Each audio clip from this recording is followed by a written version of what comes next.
One. So please, I think today the data has said it all.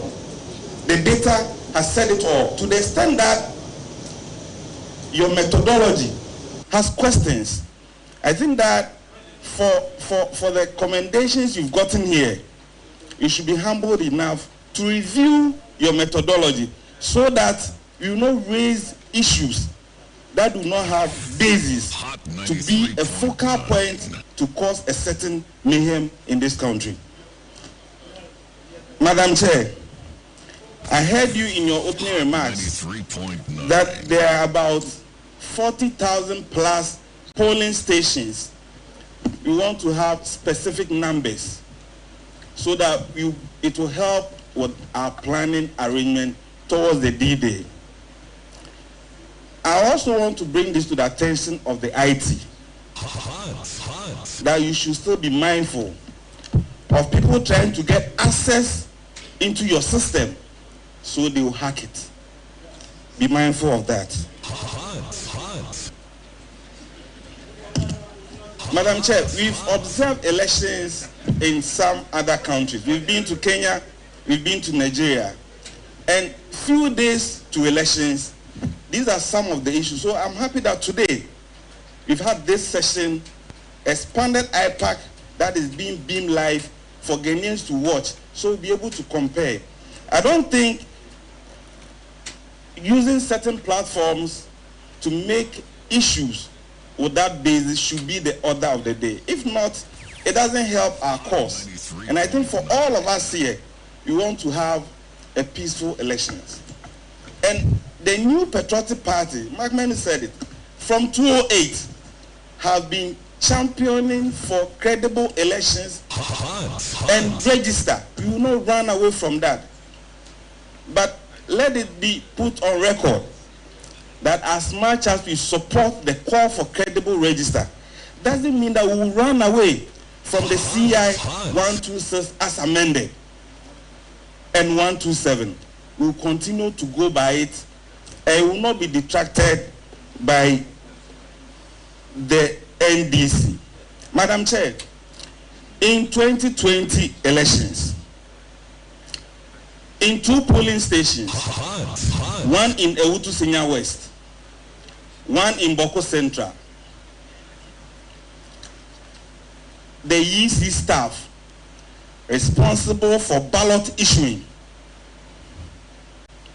for the fact that our presidential candidate then, Nana Addo Dankwa Akufo-Addo, was on the #1 on the ballot, was torn off. He was torn off. So the ballot papers that were issued did not have him on the ballot. Thankfully, you issue a statement questioning all officers that any ballot that do not have all the 12 candidates on it must be deemed to be invalid and rejected. Hot 93.9. We want it to be put on record. By God's grace, the new Patriotic Party's presidential candidate is #1 on the ballot. We don't know what has happened to those people who committed such crime. We don't know. But the new Patriotic Party will not take it anymore. We want everybody serving Ghana at any level to be truthful to himself or herself. The new Patriotic Party will always support.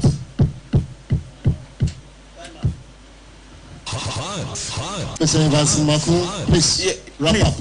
Thank you very much. You needed to confer. Madam Chair, so we went through also the presidential process, so we know those who are in the contest. Notwithstanding the call from Chairman Saki, we still know. But we want to find out, in terms of the parliamentary, when are we getting the report on those who will be on the parliamentary ballot? And also to add to what my General Secretary said, Madam Chair, we want to find out when we can bring our hard drive to pick the corrected provisional voters register. Thank you very much. Thank you. Thank you very much. On this note, I will give the floor to Dr. Yaufuri AJ to respond to some of the issues. Thank you. So I'm addressing a few issues that came up from the last submissions that were made. The first one had to do with the backend system and what sort of access control we have in place. Ladies and gentlemen, please be rest assured that the Commission operates a zero trust policy, and therefore, by default, we don't trust anybody. Let me finish. By default, we don't trust anybody, and what that means is that all our logins are authenticated. And we encourage and strive and implement and ensure that after a period of time, logins are changed. So we don't trust, and that's a zero trust policy. So there's visibility in terms of whatever anybody does. And so we know exactly who has done what and at what time. That is the only way we'll be able to safeguard the data. And everybody is aware that if you do something, we will know. So backend systems even have zero trust policy throughout. The question was asked about what happens if facial fails, if fingerprint fails and facial fails. So the sequence of events is this. First, you are verified by your biometrics. We all know that over a period of time, your biometric fingerprints degrade, especially for people who do hard labor, like farmers and laborers. So it's very possible that we will not be able to authenticate you biometrically using your fingerprints. Then we move to facial. If facial 2 does not work, then there's the manual verification process, which is well published and established and will be used. I'd like to take this opportunity once again to reassure everybody here that the systems that we have put in place have been deliberately designed to make it secure. So for instance, it's been said that biometric voter registration kits have gone missing or have been stolen. That in itself is not accurate. It is the laptop that is in the kit that has been taken away. It is important for us to realize that the laptop on its own can do nothing. It can't, because hang on. It's important that we do this because it speaks to the heart of the security systems that we have. Okay, there's a process that allows a machine to connect to the system, and for every registration exercise that we do, we undertake a deliberate process of enrolling which machine can connect to what, and even which machine can issue which set of ID numbers. So even if a machine is taken away, remember that we've got these processes that we use to enroll the machines. And so somebody may take a machine, but that machine is as useless as it is. It can't connect to the system to do anything.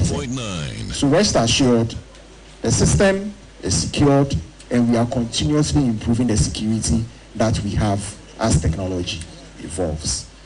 And that would be my last comment. Hot 93.9. Hot 93.9. Hot.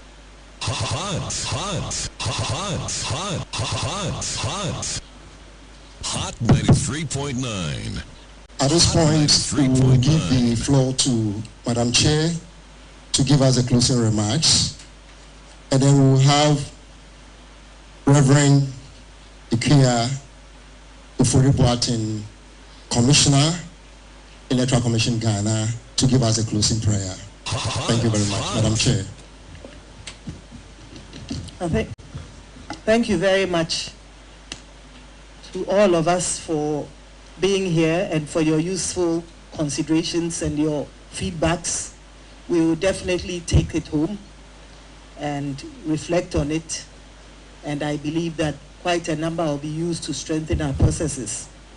I thought I would like to end on the issue of trust, because Dr. Omani Buama in his statement indicated that they have trust issues with the Commission.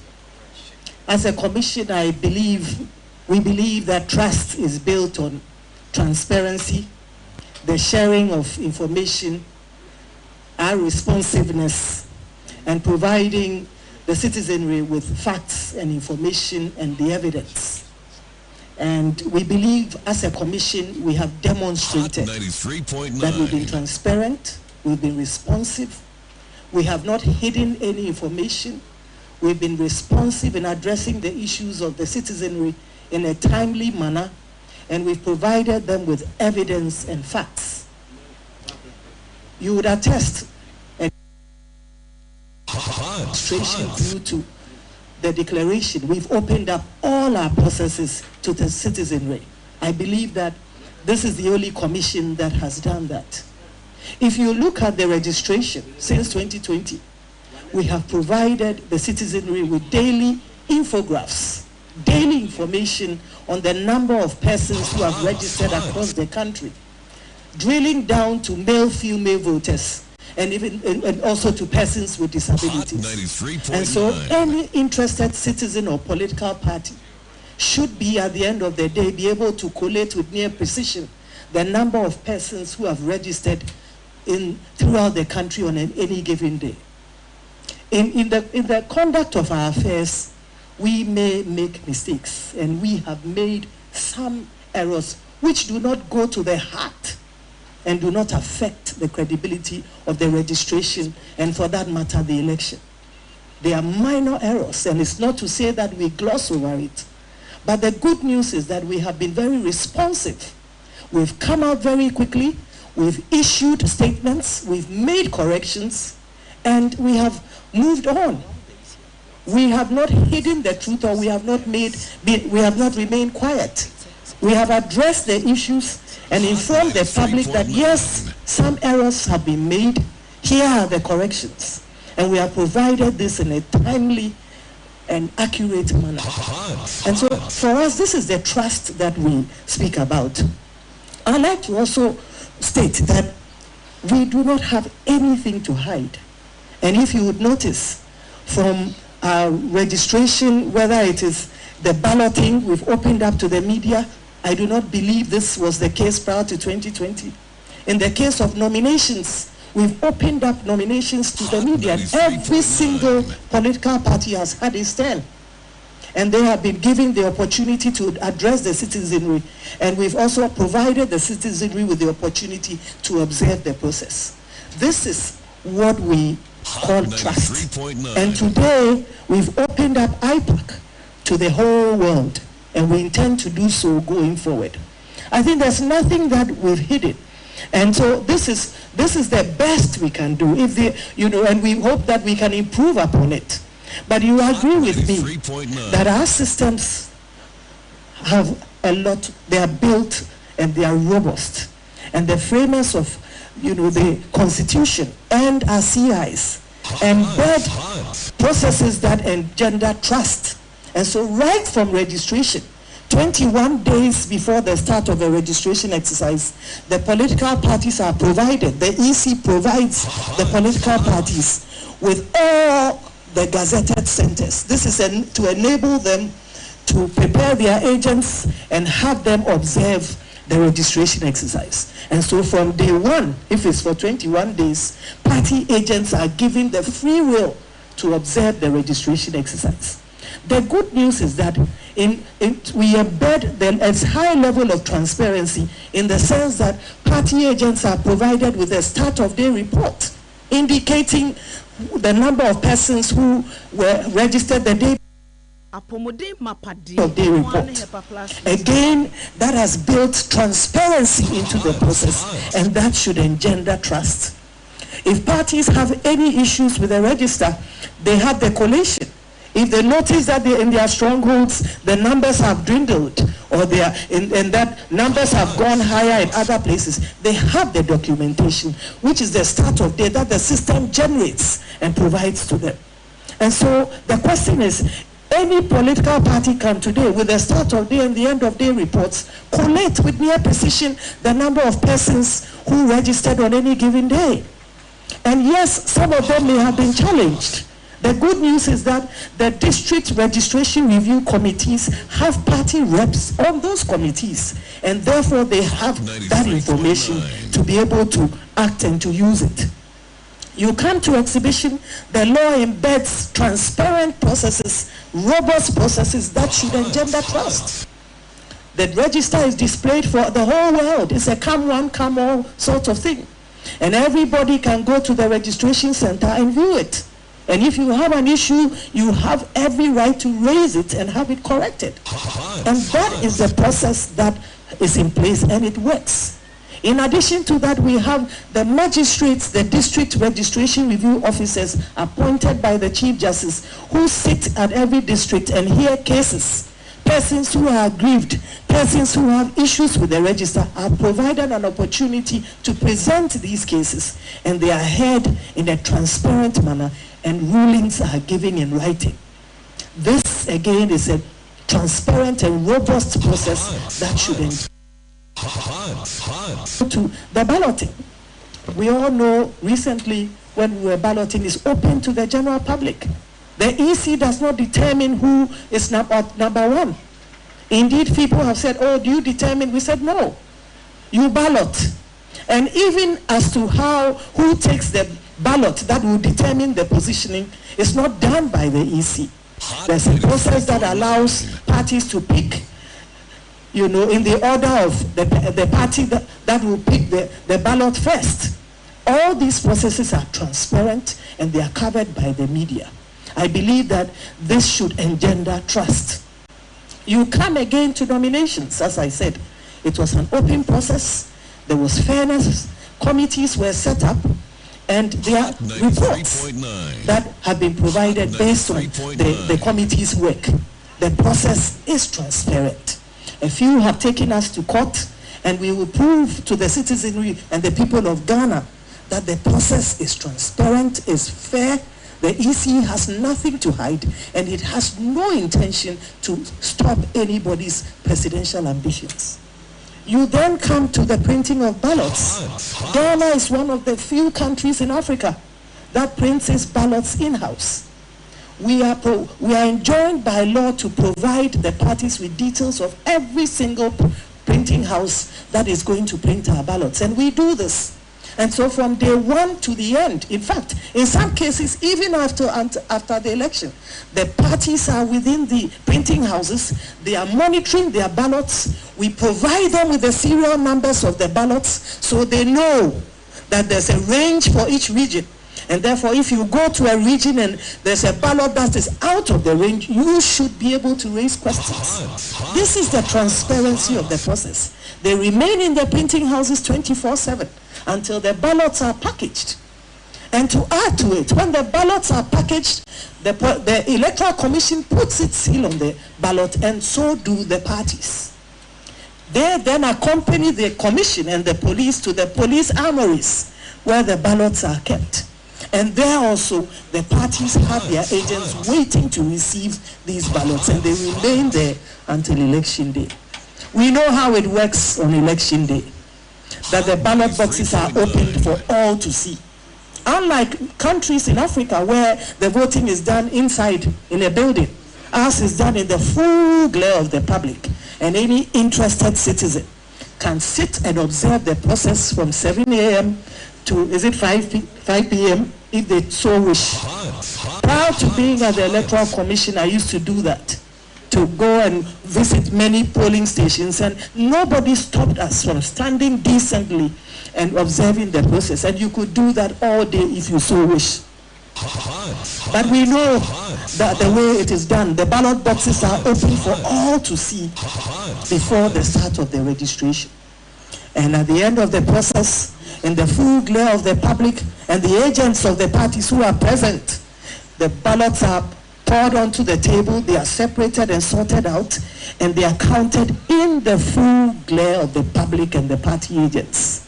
They have a right to demand a recount twice, and if they are satisfied with it, they append their signatures. Where they are not satisfied, they state the reasons for their dissatisfaction.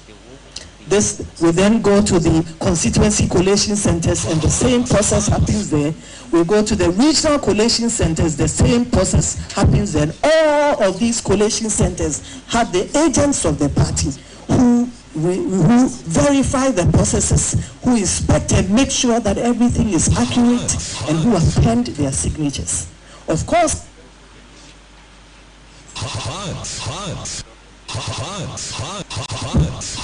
at the polling stations, we all know that when the party agents sign on to the pink sheets, a copy is posted at the polling station. And the beauty of this process is that every media house And every citizen has the right to take photographs of these polling station results, which are the basis of the results.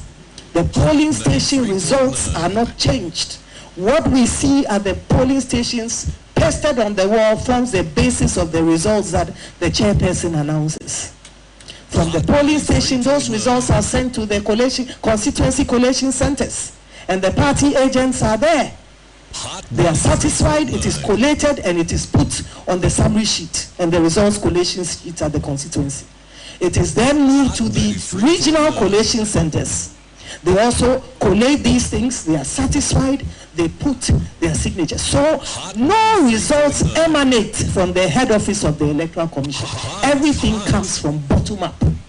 And the good news is that the media are enabled as a result of technology to take pictures of the polling station results across the country. And what we saw in 2020 was about 8 media houses who had the results which were close to that of the Electoral Commission. This is the transparency of our process, and this is what should engender trust. I believe that as a commission, we have gone out of our way to address issues as and when they come, whether from political parties, whether from civil society, whether from stakeholders and the ordinary citizenry. We've addressed them at a forum that we instituted in 2020, the Let the Citizen Know Forum. We commission felt that it was in our interest to demystify the commission and to remove the cloaks of secrecy that had hitherto shrouded our operations. And so today, from A to Z, from registration to the declaration of results, all our processes are open to the public. And that is the beauty of our democracy. And that indeed should engender trust. I'd like to thank all of you for your time here this. Hot 93.9 FM, sorry, more kwaba. No me no about policy man, I do no so pepe. And the Electoral Commission say ne promote to for the first time IPAC nenka parties nene so mu na ekọ. We would be a punton was in central for some way. Mumra. Now say yeba IPAC meeting bia obetena part we gina no 12 bonkum no 12 anifa because e be actually in central for na kobi. Enti we dia mumra. Na de be si o ha no fanko pepepe. Until for the first time IPAC meeting cameras eguso central for of you do be conduct do be person card do be person chere why yes and until Enra notice na Electoral Commission say parties ni shana fi omunye ifie mudien kitawudien koso no especially bia wo how bia voters register limited ede ba BCSB shin one famra no me Biom bia hebe yes be say don hwe me ensaso Electoral Commission no ene mpanifo ne sinkonya atena se ato adwene o kan wa fam de parties ni bia kwanya sonkotom so bia meka na sem na dodo na say NDC for na kasa o mo niema bi wo register no mo de ba 50,000 names bi o mo so mo bi wo register no ni ade nti no bi ehwe nim say NDC for and the sadance bi ne ba but I could do hono Electoral Commission no NDC amanyo ko no sa kansi so say mo no ni gidi bi asa ni ho trust no Dr. Maniboama na this time ya kokuko bi we say we share yara kokua we sanso ko Electoral Commission asio no nkita odi ne course no ento na kuma so na Electoral Commission in short also oni bibia odisi oni bibia haide free assassin na dintro ebra besi say ye beto abana kenkan bi bibia be no amanfo ani bibia no obidisi o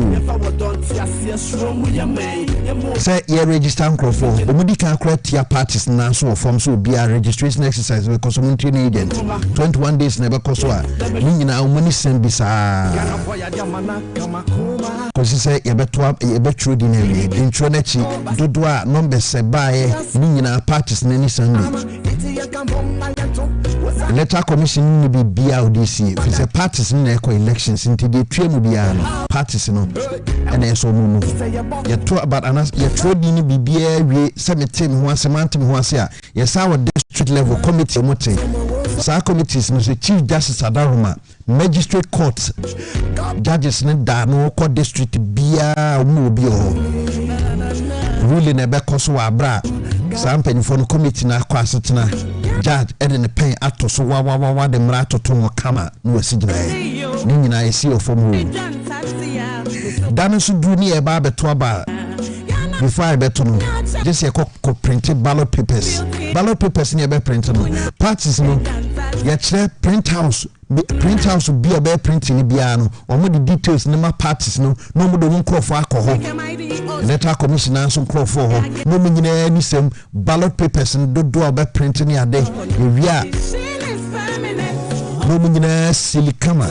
Go see, I say, Sa kusi dana ebeto abano so dana ebeto abano so no sankratana print house no printing na baby bia be kono seal down no eno so do se ekoto abana se bia daka no mu bia hodi party reps e ho yeto abani wi anwura ye kenkan no bia gina hobi dodo a be kenkan do bia benya agent e ho agent no akonya se otimi e kan impress aso so nto ho ase a nto kan no wakan Woti asia wasan wanti asia no atro de ntia kan na ya kan in prince aso no ntia asia Owia from police station where no mo the results no Eco district electoral commission offices so na collation no district collation no mo kwa omo district collation ni wia ensi omo de be call regional so reps or hosa omo wia no mo de call national BBN where electoral commission no mensa betimi atena nkran ha na so bia what in crying no the results free crying eko bia bompata early debi ebi ni ho bompata early results na no de baba kekense ani sa no de aba no mabobo no ha baby e beto aba kenkan bia so yewia ye be print the results ni ne de aboho dan ho na bi dia house so bia twetwa bi na send bia parties no bia hu de course it say ye print ni nyina wia on the Dobenya, the free by no akeka boom. The walidi, the lusu. The electoral commission has nothing to hide. The commissioner. That's it.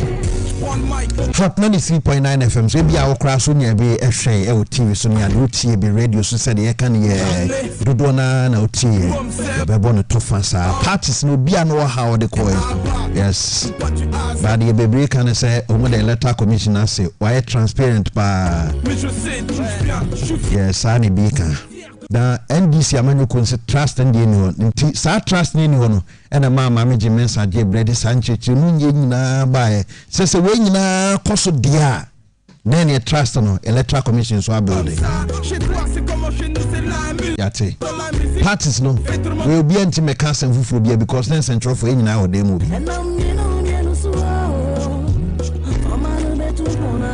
Renkita ndiye pia Hot 93.9 FM so Biom so medini Agya Wusu samamo ha Biom Renkita ndiye ko Facebook live wa ko Biom page ne so fa comment into share page no so de be afufro benya bia hwe enso akenkan ebedi nkomo wai Hot You know right assassinate airport in my eye Mojana nanum shegu edigu on my eye Hot 93.9 Hot 93.9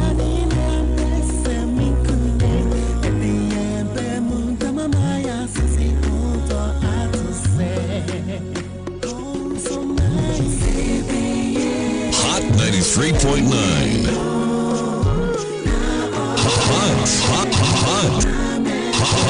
Hot and my bigger phone become when I feel we ain't dear to me in Abra.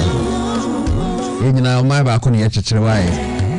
Mudawa and one there, same better of fine forensic audit na as parties na omutieti NDC amanyuk semna na NDC amanyuk na semna no ebe bogu se forensic audit ndi akpalu crowd say 50,000 there e ketua bi out of nipa 18 million ye chire the auditor bi akra no be waste time e ketua bi ketua se intimi change bi bia abatu mu sa Rapita Macman so similar. We ye bibi atwam ebusai. Nanso ye momuti assess electoral commission or kwan fa so clean up and yema bi say. Ntine DNS omoto back to the NDC. Yate. Na away somewhere 2009. Ebi abeka pa. Daniel Bedu. On say akoba se nkrofo bi ho mo ko ka adwam pa wo Libya ne importem na Bedu ka ho bi. Bere bia mbeka say nyame di odia ono eni afofo bi ho afofie ana Bedu nkwa na anya kwa ba na mudoso that was 2008 Libya na still mobile nkrofo na suko ana ohui the same way bear say 2 weeks ni mostly tore bia na document international document me fi na me me penoma me no me tadi mu asem ofie pa se betaflache minim se ka se me tadi mu asem ofie ahụ channels na mu ane de no me pepa na eba sa nkrofo mu ne na si ni so ko ohere o si ni so na eno so me ta pa still nkrofo da so ko 2009 oba hosa ko bim bacho dawi Uba yonko bim bacho dawi 2009 bacho that's all right umi anu bebre ko bi o na fufo ni bia ko bi ana umi bacho bebre ko bacho no ba se mo ta pass magana ban pa o me so kra ya kasa hu sa ba still uka na manfo bo monye guso 2009 oba abode o ye campaign against that I campaign against that my platform bebre so Church of Pentecost Anglican ne Presbyterian no nyina prayer ko tachima no nyina ko de sa nkota hodie no e kasa fa ho afa no sa kwancho ni se ne ehu yes se ne ehu nti e se nipa e de utumi esan betumi aba se ko na similar case bibli by manfo bi wa no abeje fake passport no so bo ye man wetu kwan nso no aye fake passport e de ama untumi fa nko baby ya o better refresh e kakra 2009 kwan be so na fa okoye we timi du Libya no ampacho me du Libya me fa desert ya fu start wa Accra ya Accra okay to so be foka no Accra ha no akodu boko anti from Accra to boko no wafa Niger ka anti Niger no wafa Niger ka na baka ko 93.9 baka ko Niamey Niger capital oh okay anti esi ho no ansa no asan afuka Biom free Niger capital na ko almost second capital Agadas anti Agadas o na ho ye transit ho na wo betwen ko fo mbeba because mo free Libya beba da be mo free Ghana ni Nigeria ni other countries because car no e tracks na deko okay because entumi ntu baako ti se bia VIP e ma na ekokumasi na etu da be we di entisa kan ji se bia 10 tracks no 10 and 8 and send it to me move because baako ntumi move and at the same time so bia tracks no be 10 and send it to some na mo tu abo okay nti agada so on 1 year lucky abetumi di be 3 months because na tracks ni nyema tisane tie to betwen ansa ansa na tracks ni na yema bia 8 ya yema e na mo issue passport na the passport na ko but the passport no the minimum the DCA because na me catch from the minimum mfa stamp no entim okay anti card na phone no na me dey share the side and I'm the passport the woman stamp okay but we go to Libya na yem fa passport the tracks na best 10 yema na nyina masim from Agadez to Libya between Libya and Niger border ho na car no be kwa US tracks no for no Libya between Libya and Niger border ho na tracks no be kwa US okay nti say US ho no mo a se wo ska na wasafo another car na ko village track ni bi musi ho da we on there a small cars okay a Peugeot 44 sa 44 pick up ti on bi na obenya na wafo Utiaka, no do come village because when is kept me do Tripoli and Casse. Libya, Libya, Kurabia say, Makakura.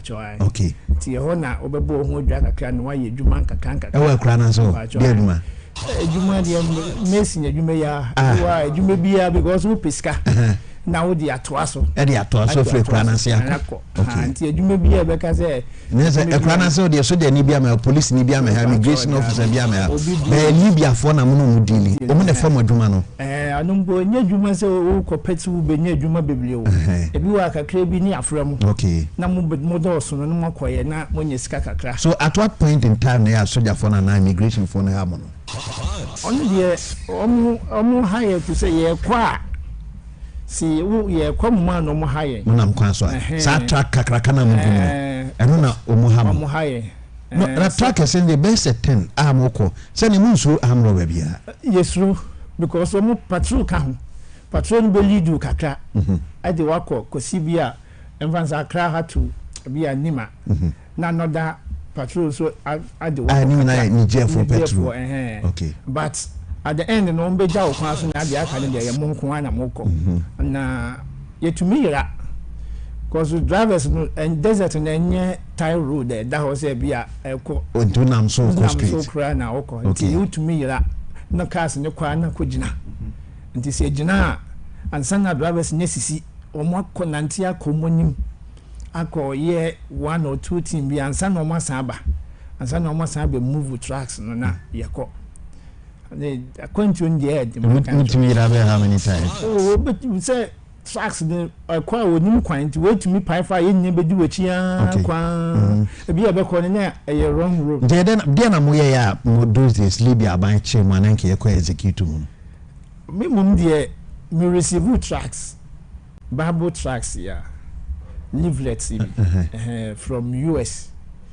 Because now me kwasori ya kwasori ho your Union Church asori ayeko na se wakwa kodu Libya hopra enye dwume and now receive tracks ya kwasori ya Tripoli ya kwasori ya church tracks and the mamo anti de menya na back project gasan and they making kan kakra na so okra wetimi akọ this kai dia manu na sefo na na ho achi no asamba ni papa jene dia ti yenso kra na ye boni a ye pa ye nyankopon cha wode be dey so on na ma menya interest on na metro mo so makenka tracks be ni adwonto mo fe bi mra me unya kwan tro America for no ampacha na post no way na postal address ampacha o could really be nya postal address na Ghana ni bi wo honti wo de fa ni mail ampacha anti ono ne buy na me kwa akogina post office na omo chi me say o receive the tracks mo say me receive trying to me convert Libyan citizen into Christianity. I don't what is of the go? Bacho David. Okay. Until me case are and then one anamodoso. Me boy been a call post office and I acquire but me plan ya anti ya chi boy and until me kwa could be say DNY and now son almost say parcel no send him as parcel na tracks no. Until ombusam say parcel na ho ade anam so ya media. And no me day I say any men no more hwehwe me. Okay. And no so me mo ntom hanko fu me ne guy no na. And I'm there call on office. That time now the Libya be how many years? Oh, na me nya be 2 years. 2 years. Na say Libya no kwa the aim is so free Libya wo to aso akọ Italy. Na wo kwa nya yi sa because wo kwa uniska slow way no be $1,500. E be 2,002. Just obo hard. Ntiki so wo ye dwuma na dwuma no so no a construction. Okay. Construction no Ghana no yan 2 block. Egypt for near 2 block na Libya on 2 block. Na yan so ya bo plastic no. Okay. Nti bi wa obenya edan ya bo no obi no. Bi wa betumi atene fi be ya 3 months. Ne bi mai. Okay. Techi se wo wi ansa na wasan so ahwehwe bi. Na waye. But that's not an Muslim Libya. Sika ho ko ya obenya sika de ato so ne ade nyesa net. Okay, so after tracks no mo che mo dem call. Mpacho an ye de call omo office. At say national emphasis national security and BNI. Okay. Omo ache unti ho no dem make. Na so mo mra na dem. Mpacho. Okay. Ti di kwa no pa be 10 no.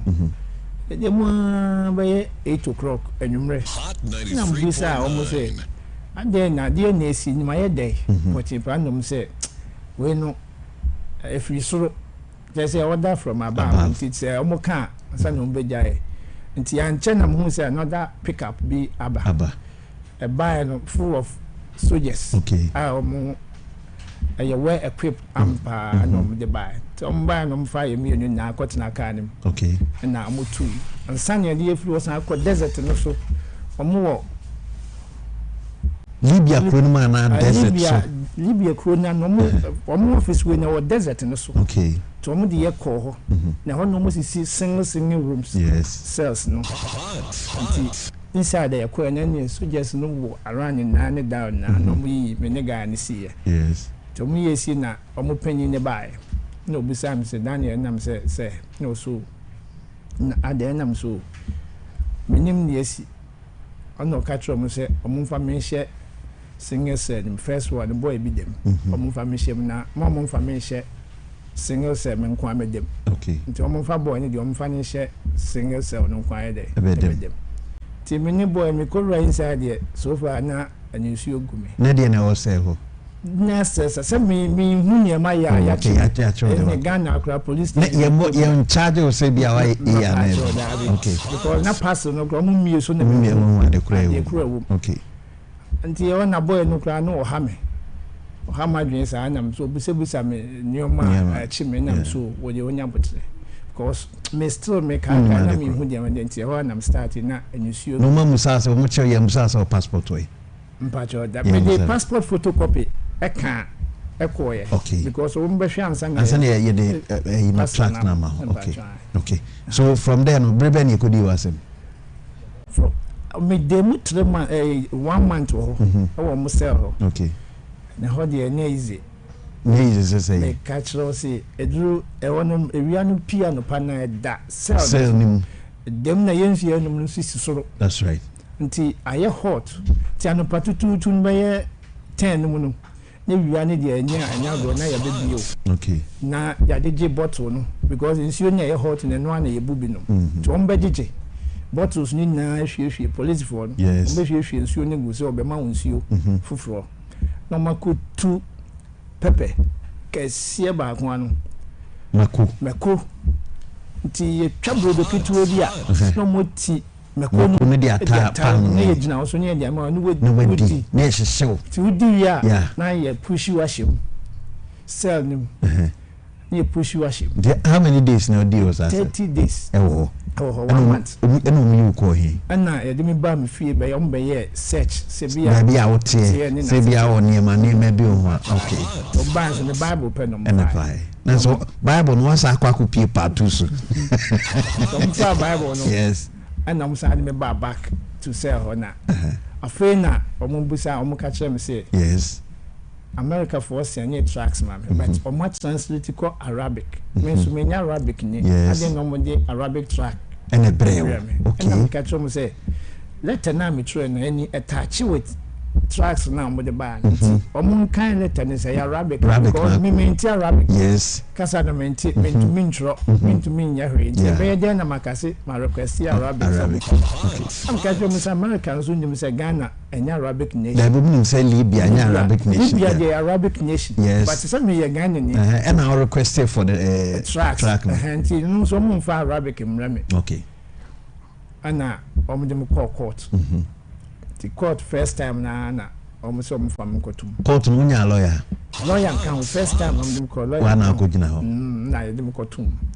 To be them 45 days. Them send them back court to be. Na judge no every time say yes or no. Assembly abebusa na yes or no. Okay. I say police say watch you say who convert Libya citizens to Christianity. Okay. Nti ono kra na Arabic no ka. Okay. Nti translator no. No catch. No catch me. Na me catch say enye saa na tie. Okay. Nti on pa me express myself kakra. No so dia o maka na no ano. Na san ade mako. Demo e je say e ko yie. Hot 93. That time na asori na mu kontie ma okotro track na asori no way. Union Church no mu ho. Na me no obi ani me hear about. Union Church no. Say cells na baby o match me na mako because assembly I'm happy with Tripoli. happen with Garian village. About 100 kilometers away from Tripoli. Village one now car sorry no. There be a call Tripoli. Now village one 2009 to pa see Libya no. And the man a call village. We journey from Libya Tripoli a call village. The village one now car sorry. Na ya nyane ya wo fie ya ne Ghana for. Through that now the throw abrofo so mo tracks no. That only back to now Tripoli. Nanti en besi ne Tripoli we ya sorry ho. Mpacho ai. Eno de enkochi wo mu. Mpacho dabi. Ya sorry a omukromu je gina ho. Eno ye Ghana for na ye wa sorry. Ghana ni na. Ana se Nigeria for mo. Ghana ni na ye sofo. Okay. Any other countries no. Ena mo ya sorry. Ya sorry. Ba no de omo mechim. Mpacho dabi. Memum se Bible no could do. And also, if you the Bible brought the air, some Democrats up to today, so many. There's a word in here, quite fast, so I would think you had trouble from my bro from the Braille, sa Bible track now, on the bay, man. Later, no dear. Yeah. Now, police need back who catch them say, me question it say amoy they say be am your spies my US. Okay, am I US am I? Okay. And I'm saying tisa. Okay, ntimu ko court on the CB. Court me sanko be 4 times. Yeah, me sam hwe be no say member prison ho. Tinu do court prison. Okay. Yeah, dem buy be no prison ho no. And you know the paper by say me san no man lawyer because so much of Arabic. Me nim can come. Me say sign him a lawyer. Okay. Me sign na police ni ka chem so. Ya mama Hokum Tabida, that is a life sentence. Your man life sentence. Are they assigning a man lawyer? Okay. And they sign by their court in the cast assigning a man lawyer. Paper new free court. And a 4 times no they toss of 4 no. No some free. Okay. No I'm from prison. Tim de ban you learn na paper new free court to buy some men san man lawyer. Yeah. A case of one more room and muti there. Mokosisa Israel so de bano. And they sign and police in catch me say they are sentenced me to life imprisonment. Okay. 25 years. 25 years. Me near buying kwash. And I'm so what they no say sana o sentence no. Actually. Ti me da hoka krana omudim ba maximum prison Tripoli. Because now we a village career. Okay. Ti Tripoli no na e ba no ya dem aya na ya baye let's say you were 2010 no. Ni were 2010. Okay. Anti 2010 mo ni rem. Yeah. Anti 20 that been in 2010 still 2009. Yes. Okay. Because my case Nankasa happened in 2000. Okay. And one. Before time. Case in happened to be 8 years. Assembly young can yes, I don't know what say prison go on. For 8 years president. For 8 years. Because we have 25 years imprisonment. Okay, so life sentence. Life sentence. Yes. Okay. The president before became. And you know the police in this sentence by say life na umudo koye and undo ba Tripoli. So Tripoli na or the right Sibia obey engage a different lawyer na bibisa. Lawyer the obo you scam me skikeno. Okay, DNC unkwa what the no kan no way. Oh no, later no pretending a plate is all a Muslim. Prison so. Don't so many omunia. And also the other so crowd track now bumpire use rules. Now we see him for that number of years. So in 2009 didn't see answer now in Yakoya Bagana. One afternoon we nam one Yako until call any moana and the pan so your friend Accra boy. I'm so prison. Tripoli prison. Okay. Until Accra boy I'm so ready Libya near also one day your friend Accra boy now what me case. Okay. Until your per se or ye be found. I'm so master yet bro 8 years Ukrainian and passion still near home. What tickets into Bagana. Owabe hu mebusuafo na omaye dey omo akasa afa hu na hu de obetumi aye. Okay. Anti wo na mebusuafo no frɛ me no Accra boy ka hu. Ti omo ne mekasa ya na so omokwa ko hu president that time na president Kufuor tenye no atwa. Ya bana na president Mahama ne president Mills and also that was omo first 2009 na no omo first we nanti owa na Accra boy na so ni mebusuafo no call president. Yes. No mo frame me. no so the vice baba it's a vice ne ba on be bibia afa ho na baba libia ho yes nti oba on be case no mate to on be bibia afa ho na on de maba na me so president before be 8 years we won sheda unni democrats no for mo bambo mo munya 4 months be de no be yi me nti mo one afternoon bi by April no na police ni one lieutenant colonel bi Libya no buy inside to buy no catch him say Daniel and I'm say no so a man for free outside aba omo hwehwe me nti omo se memra na so menko my bread Libya we say my bread no so me momo dem la na we mpanyin for free outside ti me koy na me hu ya ambassador Ghana's ambassador no te ho na me chiechi omo na mete wona na mete say omo ka course ba no mo ka wa Arabic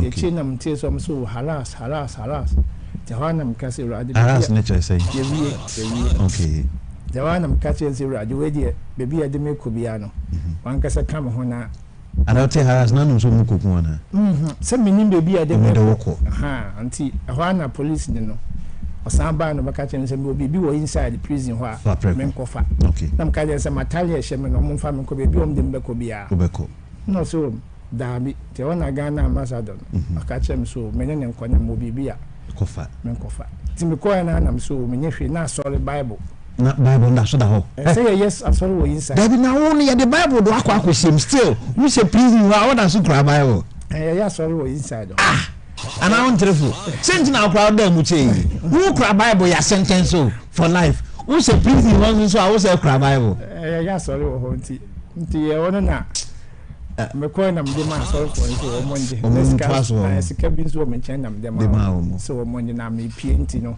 ne besi no me so me Ghana for na wo mu no mo triple prison that time no mo e best say oh na Ghana for ye no so mo because na be am on a high sentence say life near sentence nti na safo no best sentence near sentence o medem na ye 3 okay 3 but na is no death row for okay yes no ye so ye near high sentence near ye 3 okay ama maka no sentence ni susa but no mo other blocks okay ti awa na me pie ya me ko hu ambassador mo ni me pie na ye ba na ebe hu ya ba hotel okay ti true hotel na hu president Mahama no ne mpanyimfo bi Tripoli okay na mchia ni ya na also maintenance na mtsase no so omo de duane bi mame na mendi na so mame nyi ma ho me kakra ansa na ya kakra no so omo ntebi mame ndi na me so odi omo ntwen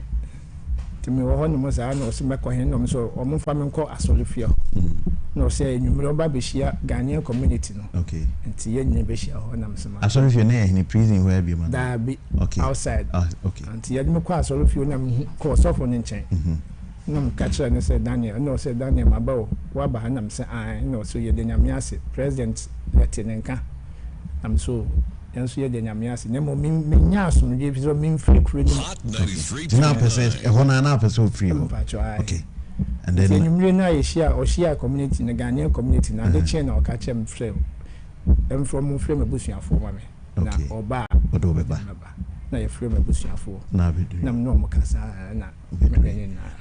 na say Ghana government and do ba na ba Ghana government say okay bia Daniel Agya so mu kakra na we ana obedu ni de no ano da medu na sa president Mahama me na kwa sorry okay assembly say onu na de me kwa na me kwa assembly okay me na me ko room okay anti mba na me na akọ assembly nti be bi okọ aso ne kwa na aso na mu ni chief justice na ne kwa aso be du kwa kona me won chief justice me na wo bible on a bible class o ati ne ma bodo a chefa ya denti area bi bi click me say they say grofo ko Qatar Saudi Arabia anamu ye huna ya kana se di asesa da bi ansesa de tie na me cram say who gave me no or Dubai yes or your Philippine ti no catch me say obeye dwuma na do 12 o'clock yes until da anopa obeda kakra nso ani asenya dwuma na boso me so eso mutia na kan yes na Sebia October yaswing. Na yetia August September. Yetia September ni mum. Na yeja mabeti August ni yeja September dear. Sa de bia no we California. Na mkachira ni say enye onmo de ampo baby omo ambassador. Now ultimate kono kanchen. Okay. No so and then time ni so three abon sem penifon so atna say. But me engage you subsequently there enemu because microphone so say checks na ka say almost say Libya ho boat na etunu fancy no so no anya recurrent day Ghana for best 2000 dey fancy no so Hot 93.9 so currently yes as you see I remember now for the now what as was Arab for no so club be am no more prison you were monte I almost so craft from so me person and Libya me kona aye fuche first nana media sisi ampo ehu chiese ntokwa na esi no ehu but still omoko utu bebre fo a moko no ebi wu kwan so bebre wu ye nipa do se na mo ka ayinu ma track ni ma nye track na wu ye ni yesi no se wuni ska ese wonante nti ye nante Nigeria fo mienu no mo ka ye hu na ne ni ba so saa but oni because obi tofo ma wontu uni ahoden abefa no do tofo ma tofo ma no se wo pre won kwa waja no woko because ukutensi kitro bi on ko ye no usipu kakra na woko yeni na anka ye bewu bat nyame ene save na mo buy so ment me an kan kire krofo se kwan no kwa obekwa akuntime nko maka ma body wo sa bebre ya kasa bebre still schools bebre ya ka aka pole kra ya ka ko ye bebre programs but still omoko amanfo kan untie yeso akwa hu mate ena me time ni so abem videos as say microphone bi obi okra wakwa kodru Libya no ahụ omo wi de ka nyina na say nsuo no makwa konya boat ho makwa konya Biafro tin nsuo no so boat ma wai mi no ena aka life jacket no mgu no mo na no mutia ona we ni de say okra live a friend say we live video no de kra na busuafo a kire mu say ade ne de adru ndi this enya mbam o de nsuo ni saa no fe saa na ice na kuno we live no ahwebi still ade tia another tracks yo microphone sako Hot 93.9 that's it Accra boy yeah that's why we keep na mama na next week na me ya aduma na me ya da muso ya omu ya Accra when you nearby oba Libya hobi oba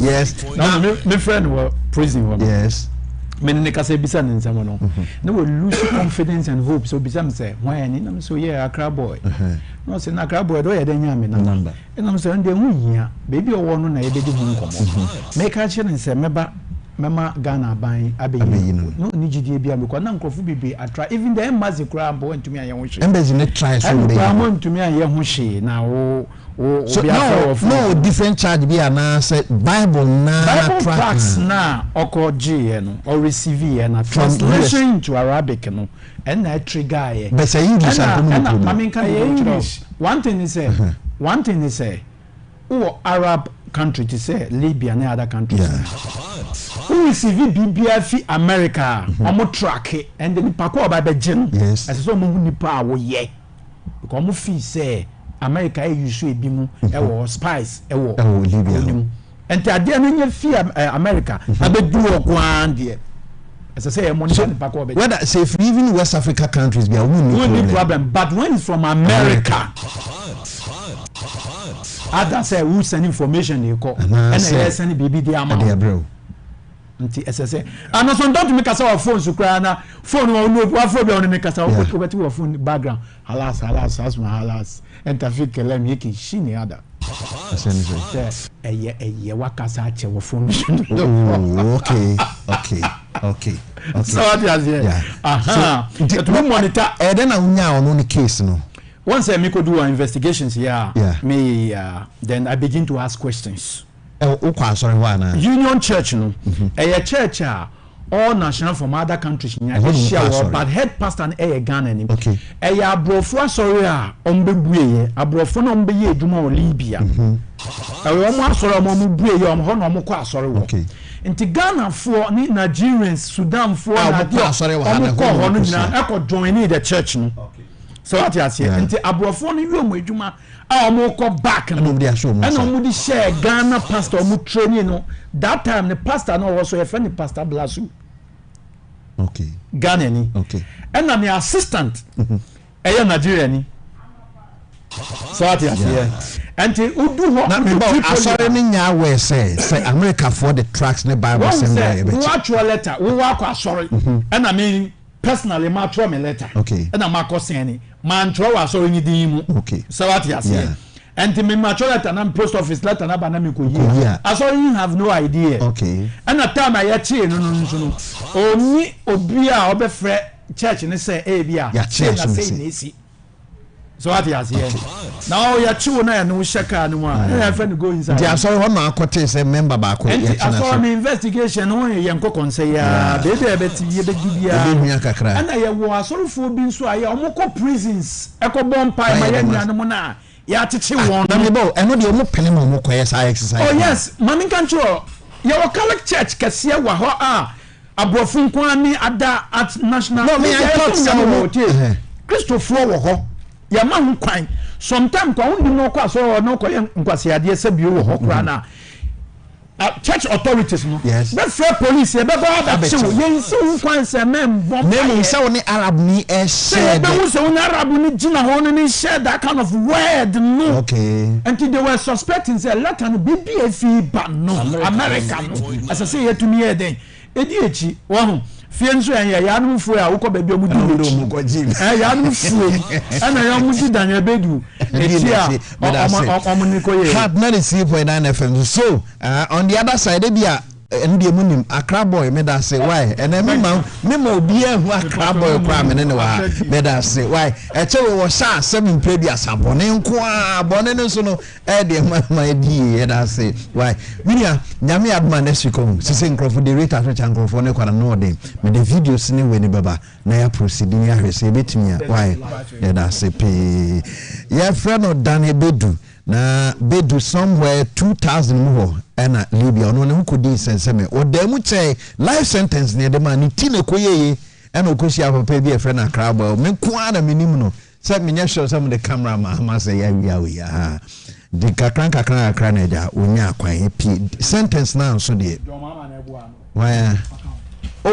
eno na men kan a ho kekawe yate the former president John Dramani Mahama sat am no vice president ono na akwanya ne bai no timi koje ne bai na ne boni is simple say wakoche tracks and our letter to US amoma breno Bible nketwa bi tracks bi so nkenkai na de how mun say track ne bai no na Arab kasa ewoso what do you mean now Bible converting crofo Islam ha edomako ne ho kire ne pa kwa mo fa so ko Libya ne kono still bibia nsesa ne nso sese numbers ne kosoro enen kita odi ne electoral commission aso ye no ene parties ni hia medical nchiremu ne bebrede ama adwuma biem so a na make say the Augustine Ofori JB a presiding member ayawa son of area secretary se wa ne pen ne kapa osaye constituency secretary ede man party o ha bi sanso ena nana ochre akosa osi amefa kwabna ne nka ho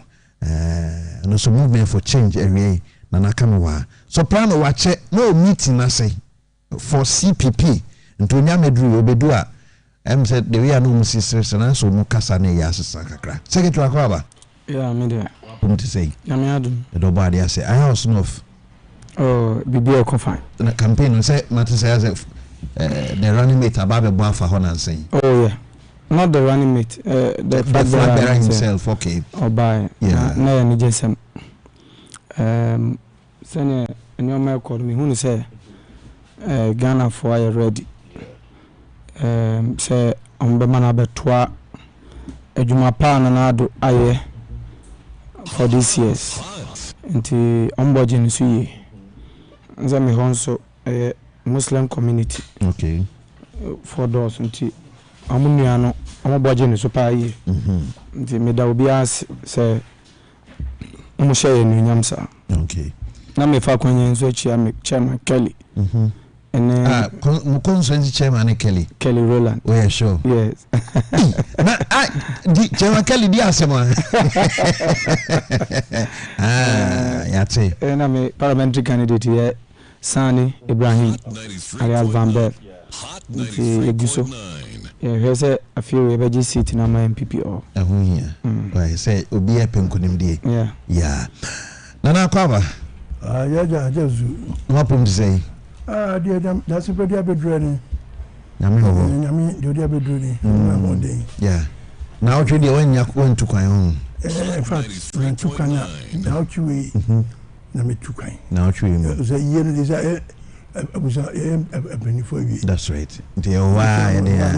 One could be. Yeah. That's a more. We move to Quayon. One funny man to you for you. Oh, sir. What I mean, you must have no yes, Libya those days, Libya. But Libya, Arabs, no, yeah, from Arabs. So we know Subaya, come home, how drunk, how much chance. Omunipa, who's Omunipa, and your papa knew. It is also time you one who said, Paya, Crawford Fasuko, because my transit war. Egypt, Cairo. Where's the transit no koyo? Transit or call Libya one man for hakupi Italy. Me say transit go with your passport. Abra nye kromo na ba. Ya you bade ko. So one share this of passport go detect say e bia say mi Ghana e pray for go broche bebre nya papa. Nya obi a chiwa wo bia wo ma ye na o fa ko aboni bi so ngo hu ya tuache bi na ye no aye manko. E ko Ghana for bi ne tu esu. Ya jo mo passport. Ya jo passport. Because we suspect this passport no. You trust him. I know come now, but we are UK and I will go Germany and America. Yes. Now, no more. 93.9. No, Supanya. But you know, me who's a Ghana. But still, the beer. So Ghana, Ghana, yesterday. How many blood the Ghana is Ghana? Say no. Me a butcher in pen and petna. When you put a butcher in pen and petna. It's in a Ghana, no cost for any and I make Casabi Brubin Tabasi. Say the Ghana course is here, no need my economy. See, I hear a pan to know Maui. Yes, what that you might be yet a man for Professor Arab, Qatar, Saudi Arabia, Libya, Dan is so best here. Mammy, Chemi, go bass. Yes, it do. Now a Ghana Sika, 10 million city count, mammy. Some Arab country. Now, you hear better rumor. Ghana, how to time groom Jamasi. I tell you, I just don't like. I mean, I say where it reduce can be Arabs, human beings, who are man of these, who body for very wicked souls. Saudi Arabia, it's me funny, but you're so I'll go by Jamano Conum. That's what we this no. I don't like Arab woman, no, maybe I'm in bed. Honey, man, Obiso actually, Uba Gara Uba, well, you must be about Babaye. Arab from Baha, you won't come with Simos. Now, no visible. And no one must say up to date Ghana, Yenina and because the continent of Kababiti celebrate me more patching up for this common air friend say traveling issues. One say Libyan problem by any say, leader now, Umiano, Gaddafi, Uyinipa. Just what them back up. Sa Libya Ghana. Oh yeah. Papa. She say only on 1 year chromos can go. Okay. We need time we are the Libya opa Busomako. Is developed. Libya Tripoli near Benghazi. It's a good trick. So I say, and now only a Libyan so you have so many benefits. Libyan, yeah. Okay. He did a OCC, he bought flats now, team. You know, no interest. It's a good country when Gaddafi was there. Yeah. So I say, it's not Gaddafi super Africans. Well, Libya is a Kwame Nkrumah. Or African unity. Gaddafi. Okay. So it's always to preach of African unity. Okay. Now, Abrofunia, the ACCA. Now, Abrofu so far, Kobe, they a free honor. Look at the guy. And I'm about this how Boko Haram 7 is Haram. I don't dream. And Haram, no, you couldn't panel. It's a no problem. But you say the one day you're crying. You 2 man, you're not for say. they should not attempt to go. Me say, so mommy, adwuma ye wo. Saudi Arabia, place you feel. No mommy toilet cleaning. Oh, UK. Saudi Arabia. That's it. And you know, Matana, na ma say isi ne di no, me secretary be sha say bi anke. Senya kwa monitor kakra. Thank you say enenka untumi be say science and data maybe the NDC they no more can present be figures ni be 12 sana na better a long last say ya nkohu ni saade.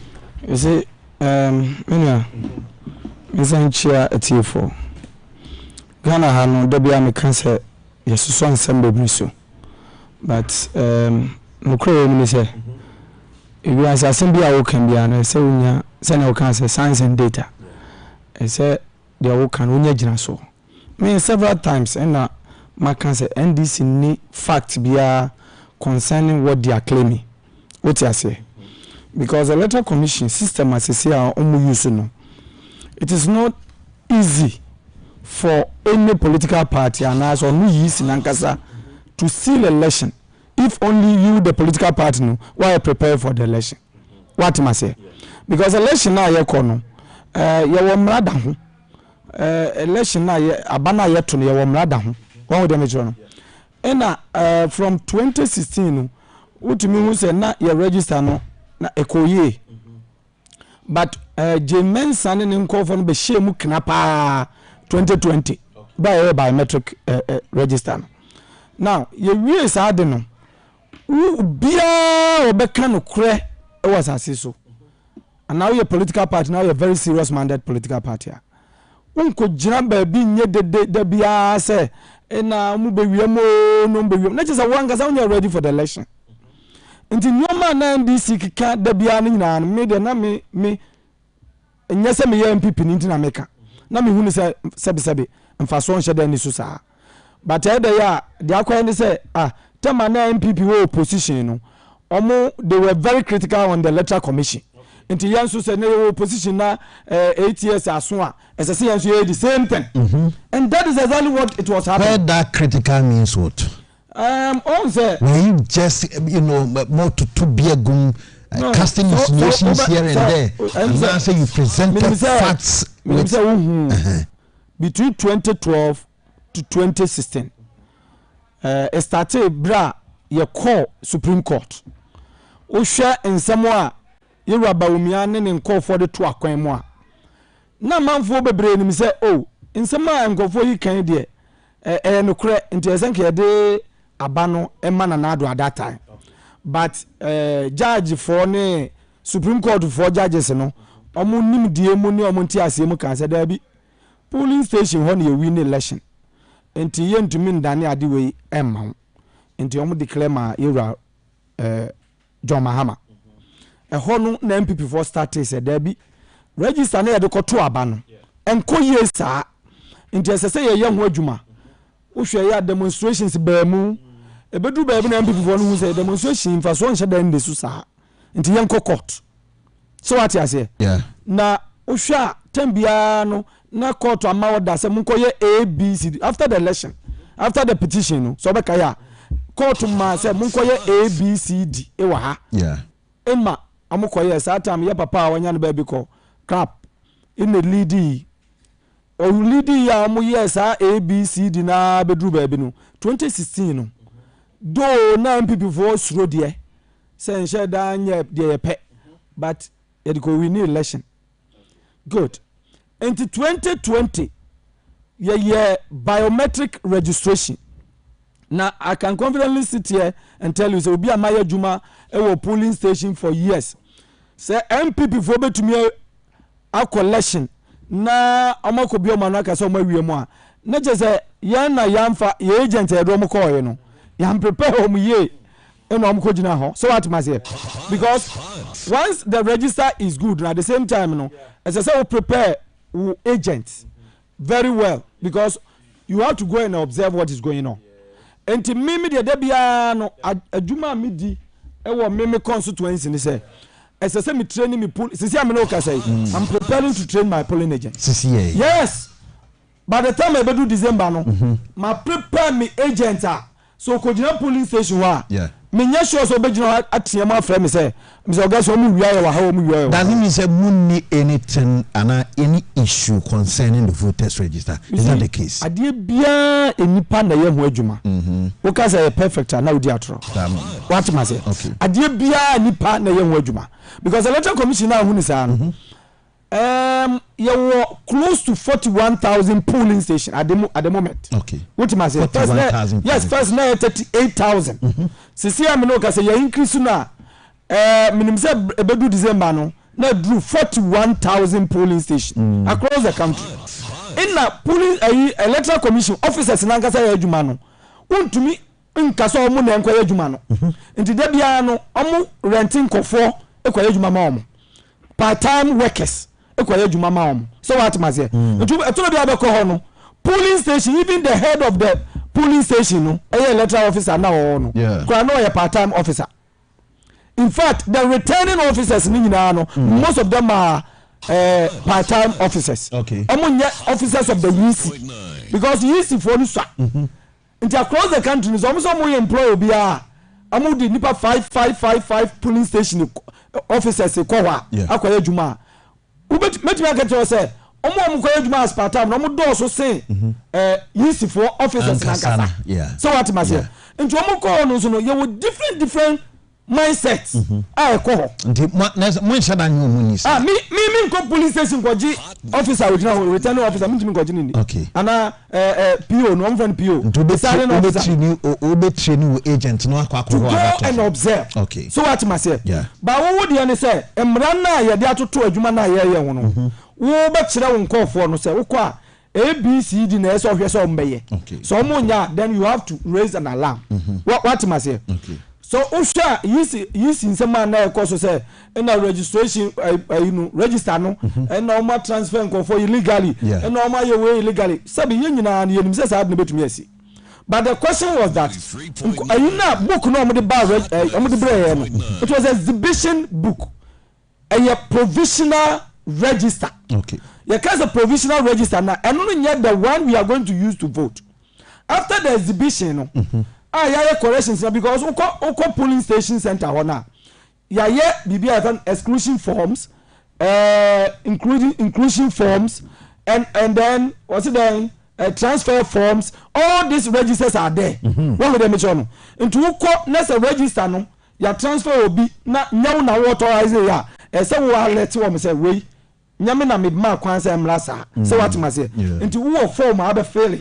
Nti saadi ni nyina ya wie nu so 1 week no mo de ma ya wie nu ko back to the EC na sa corrections no so wo copy wo electoral wo political party no wo copies nti o mo de original nankasa ban e ho na nanka me expect say yen political parties no e be saadi de no what am I say but ya nchen NDC say na ya ye we wa ha eni ya ye we wa ha na ngofo ni say sa corrections no munyam famre ye wa wo de me cho no muya ye bi exhibition no obu akwa ngo ni din o bebre ngo yo mu din so wo de me cho no na me ya sure say sa anyo ma ye kosu yi e be ma na next time no ye bi exhibition na amanfo be kopa because NDC anyo mo list MPP anyo mo list ye say MPP for no time wa de list ni ma omo no de register ni ma provisional one ni ma omo no constituency bia ye say ne wo copy brew okay enti constituency no na ye say wo ko hwe say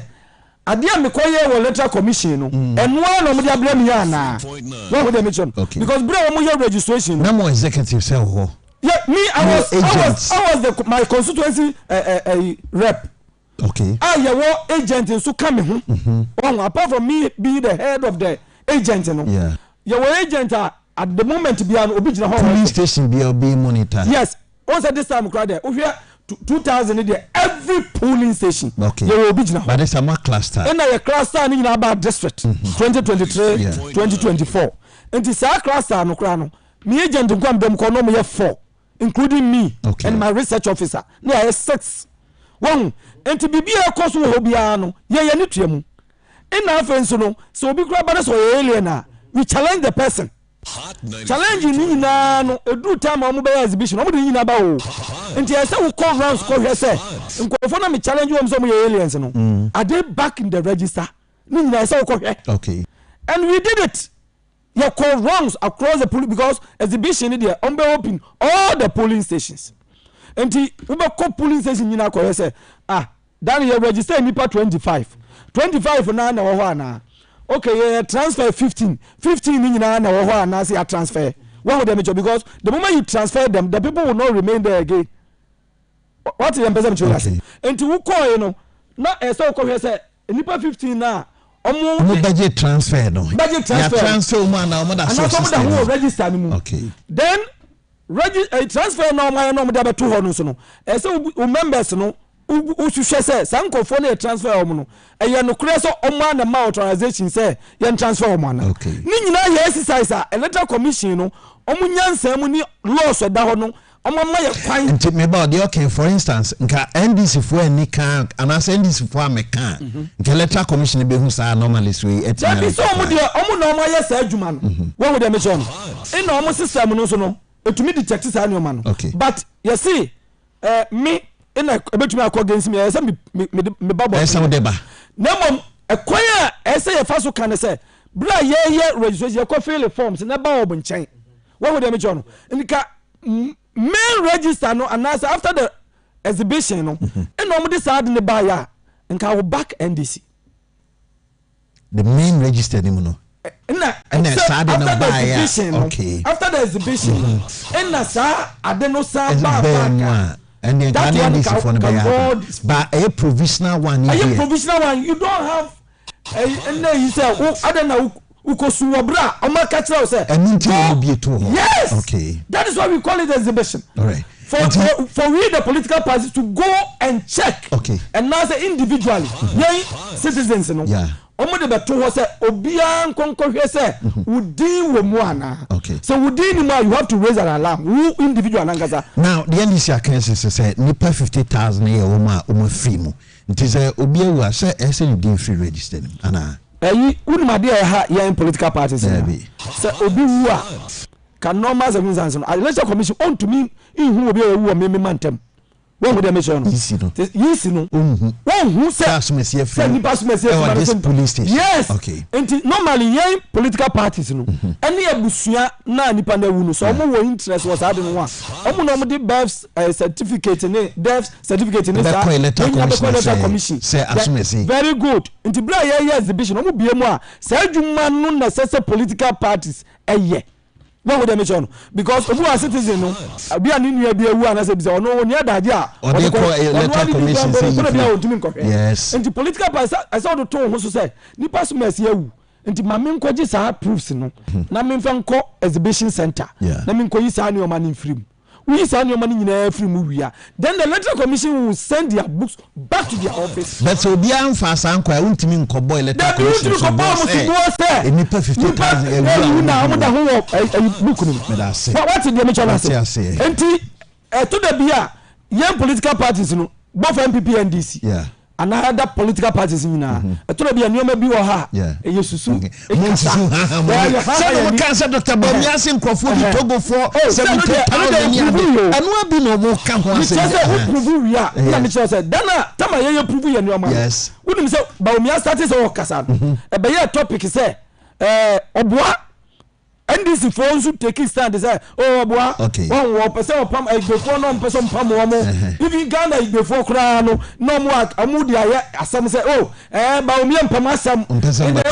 pam asem no person what would they mention na ba yewura Baumia ba bontin no starting say oh show sa no man what am I say share mami kan secretary nchira no land me wo me yaduma electoral assembly yes in assembly ho no electoral for ho NIA for ho NIA for no lock your mind and say omo systems bia say wo betro wudin na say wo another card wo Togo on say Togo omo tra Togo no yes your card ya mom wo Nigeria your card ya mom the ECOWAS card because ECOWAS card mean no the moment I would enter wudin pepe no na omo detect e wo system ni mu NIA nkrofo NIA me na catch that is why NIA no it is very difficult to go through Me ba yen fan say Nigeria. Yes. And I'm matro me din Okechukwu Usu ansa. Yes. Na me Nigeria. Say me ba Ghana e bi afem Kwesi Usu.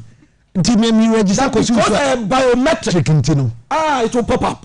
Nti e pop up na you be from ko baby am from CID. Ewo omo headquarters so. Ne ya ka kire say Udin wo ha. Wo sabe asa we Nigeria ni ana na be trodi. Sometimes one you be prison. And also be prove say you wa na bibisa. So for you to prove it, as I say, we need a lot of evidence from the family. Okay. And son, no more to me, I'm a one card. No, and no, Senate Electoral Commission will be at that time. And Casan, your money, no, and can see. Okay. And then I say, an MPP, modern by a boy, and it's you pushing say almost system, no, almost stand on biometric and all that. You see, and do Electoral Commission, to me. In the standard of the Ghana card. Electoral Commission in Rusa. Yes, okay. That improved version now. Yes. Yes. Okay. Yes. And you know the political party still you hire who call because you share your money because Ghana card crown who could just say agent cry because Oman Gasa bet me detect. Your friend of guest no free JB or presiding member I also know of constituency or say constituency secretary for the MPP and so the system na South Asia kasa woni ho achinyepi. Aha. Na kwab na ochire as hakosawa na ni say UK uto aba kakra wana. Yes. Uto aba. Ba say na ye Ghana ni. Ye Ghana ni. The system be na onya akwa to aba sa UK. Say because me how na me tie matra ho. Me be di letter register so. Okay. Ma to down ho, me ma ho. Yes. O ja tie. And I'm be adwuma. And once your name appears on the you do about to so na ya from say mo ye Ghana for na mo beto about yi na mo grab to no grab o pa letter commission mo wan say o nyina they know it but they don't study because a letter ho no obi anu ye ni epule jambia ho munya dey ye ni pule jambia so na mu wie ma ba na we uko ya letter of authority uko amount for paper no yes be a labor conservative we one guso na ma pen the paper for no market one market the open okay o papa o fia o bebro yi na man e kan you say they use us above they say o use o nya bi ne ye dey atabia tokwane who say ya kuma they don't do it that way. And you know, our system there, we are far behind. So just I think your person do. But yeah, MP for this way, be do. When you can say the MP for this, you're okay because MPP no become home. Both MPP and then this are guilty. That you're guilty. That one MPP opposition. Omu kesu sa ye nyina me na MPP obi. Ye di yi o matam e na Muhammad Basom wiem e na je hwan akwa no fe Charlotte say okofam kofo e na mu cha yankasa. We said all these things. Say obiso no wiem. Yeah. Okay. Now the man who said that try I stabilize no na be ka okay. On said 2012 na Mahama be win election no every folk ya say even go for be kwa che be bia omoto amani bi unknown police be omo see omo ko ye new ayi bi anya police station bro omo keti ayi bia e wono mo divert all the results eko omo sisa STL ama madam bi kwa be ka kire me ma sata no e ko ka kire sata MP akwa yi na free na wo ye trouble masama Moses it's we also talked a lot and protested. Okay. So that's here. Now me idea me just say every day when you so free any time. You free for that time. And President Kufuor time no. Yeah say be changes. Okay, maybe have done well. There were changes. So that's here. And now 2012 by 2012 no to abano. So now for that easy. And Mahama really we took the matter to court. Yeah. So just say that was the best decision. Now on the reform, court now finish on me prison. Okay. Now me say no na reform the electoral process in this country. The Obia Muso Obia Kasale let me baba Ajabia come and say me say who is going to cheat you? So who? How are you going to cheat in this current process? When would be with the TO beba? Oh, say Satan na bonya mi ko bo dua egugu nsom na abonye kwam bisi bobia emu ko twa nyan kra wo nsuo mu ande ya apape hwan gbogbo mi o gana nyina so that so abewie mo bia nsuo nya so say ba cry there it's funny a comic so it's no 2012 the call you know we feel say sa in the court no justice no more Supreme Court no men accuse me so be o me favor mama okay o me say the tension on me mu ani ade no na bibia ho no there's no point say if you no go for the win here it's not advisable say be done yes then you want to bring war it's no more trust you say no and no more share in process no say no election no it can not be won at the polling station be vigilant at the polling station no make sure say people compare in the two time be one person who vote and they go here and go for biometric biometric would say so na you futaba it say the dey be come na be for so well we need biometric or no better better about how you going to work how is going to happen because system in capture it say the tio 10 years ago say your court no pay and a court for guys say that was 2012 2013 judgment just settled and almost say elections are won at the police station so Mahama won. That's fine, the man, okay. And then people bowed down. So they started planning and finding loopholes. I was part of a protocol. Okay. Dr. Addison. Many near J and the vessel way near J. Oh, Addison. That is one that you have protocol. That I'm not talking about protocol. Okay. It's me, Madam for near J. What a MCU protocol is here. Okay. Near J. Madam for Parano. Many no many to doctor and baby could be 2016. I ever told you. And you know, Sani, who said the lecturer has been very solid, you know. We didn't have a problem. You got to Aba. And then before so from expert on the IT experts. How much you it is that time, maybe I near Corona, maybe at a bracket. You have a boy no more. They knew all the results already. When you put to do a tour about and the money now by Aramaka, no one bring your bra, district coalition center. MPP set up district coalition center. Constituency. Okay. That is a first way, only a way, only a protocol. The Addison office, you know. Bob Bear, you know, the re-election after 6. A Bob Bear night, who's your loose war. You lose protocol, you get loose because baby, if all over Usumami, Hono, MPP. Senator, you know, Senator Rollins. But it was fair. So you saw it. So about 12. Okay. Now you're not 185 constituencies. Now MPP now 118. So MPP was NDC have lost.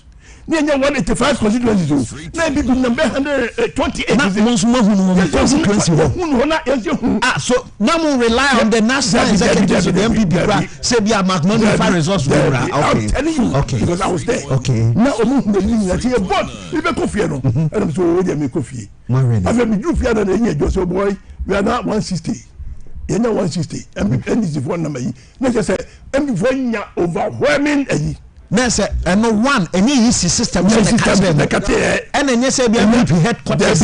No system, okay. And I amongst our results, you know. Okay. So, and be honest, me MPP, I'm a party, but no be on Miami, both for Montino, and I'm a person making me. I don't like that. They want this president government, no. I can't maybe my partner say, and I'm both.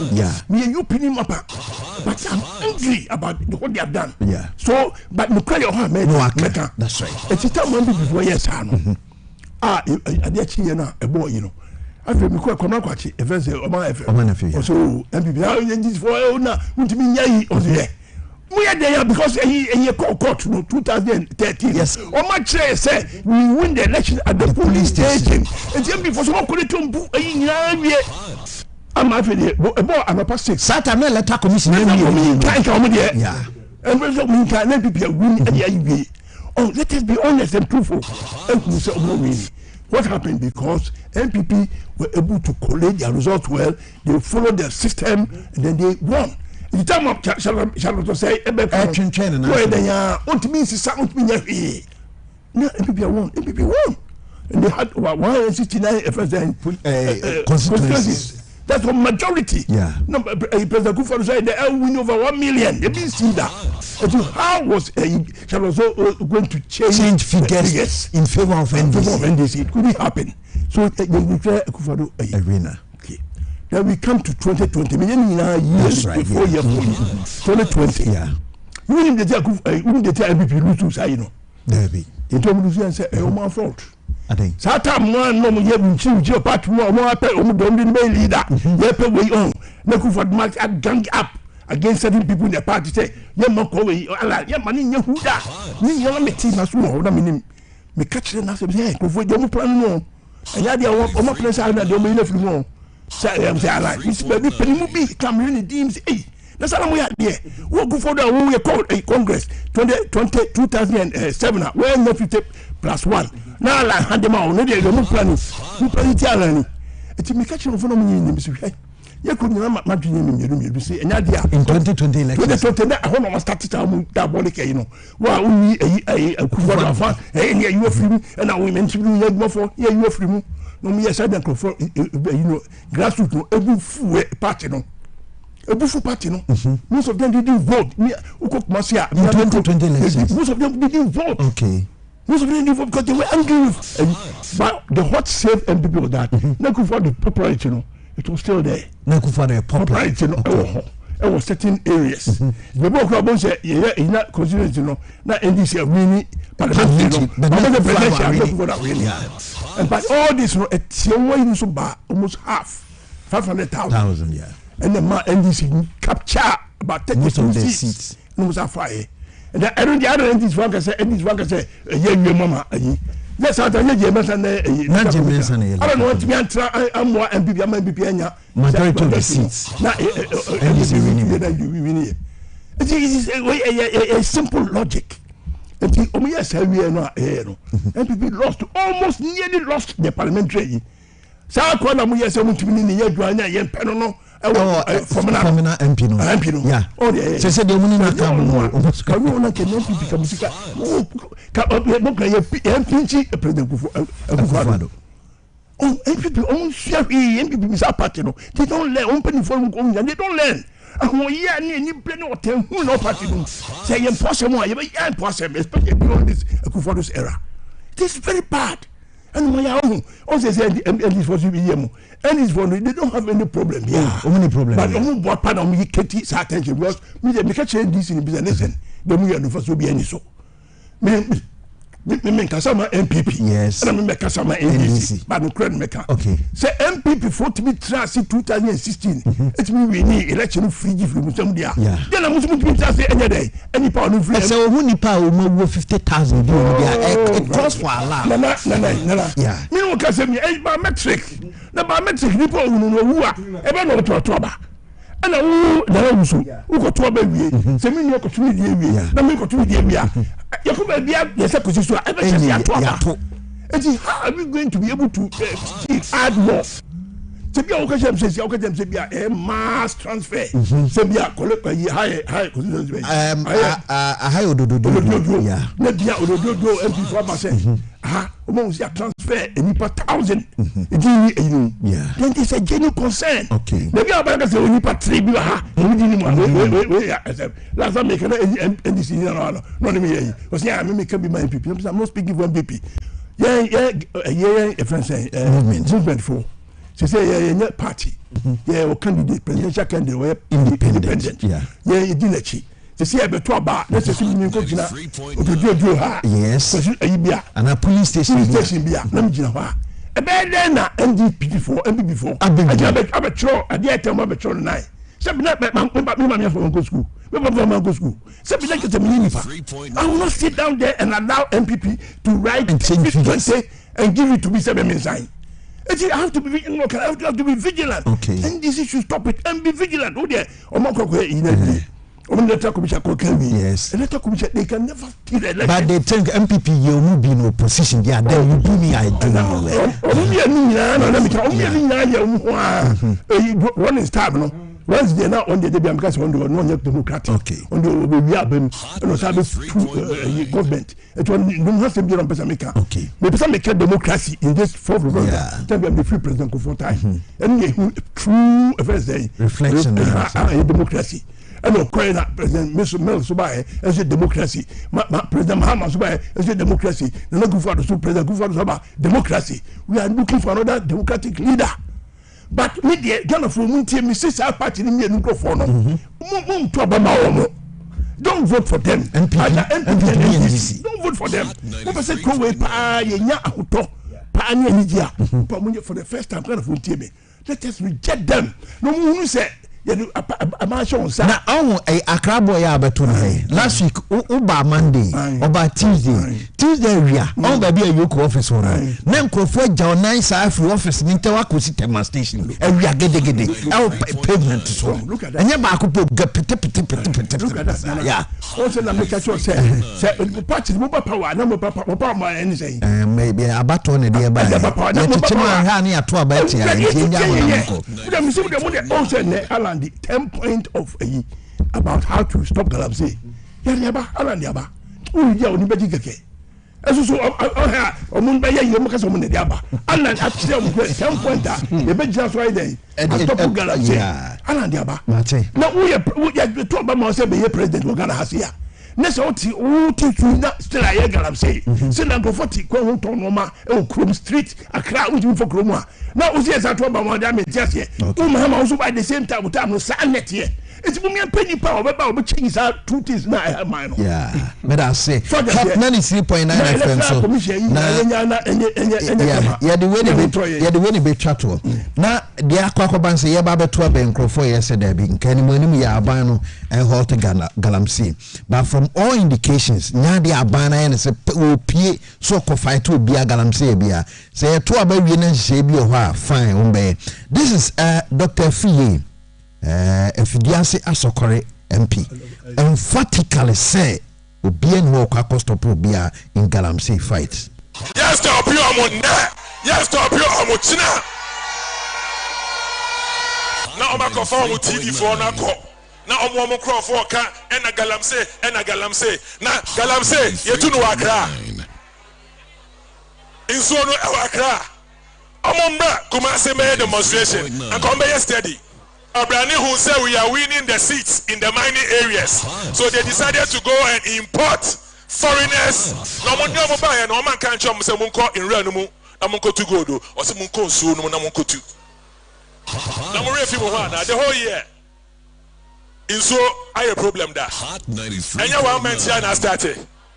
Eye obi na opese anka omo ye nanka ye di speed. Nanka ya court nanka ya stop galamsey for nanka ya lose your seat. Okay. This time round almost stopping and then stopping it now. This year to a berry. Now omu ya so mo kwa stopping and then can this phones pa no ma fetri and then almost mate by pass will be called fighting galamsey. Now the question is now say what you have to say in Seno. Penny bien Papa Okasai. Yes. Once in a way of a cancer. In Sioni de Mamonko, I think so. Put any audio in a pata. Or in Sioni de Mobianco. 93.9. Now, many are giving power. Here, my catcher go for Ben and say, hey, Papa has more cocaine, and you, and I'm here. And yeah, sir, Nipa, you true. Na one Casamwa, yes, you are bonny. Here, you need to win the election to rule the country. To win elections before you can rule the country. Okay.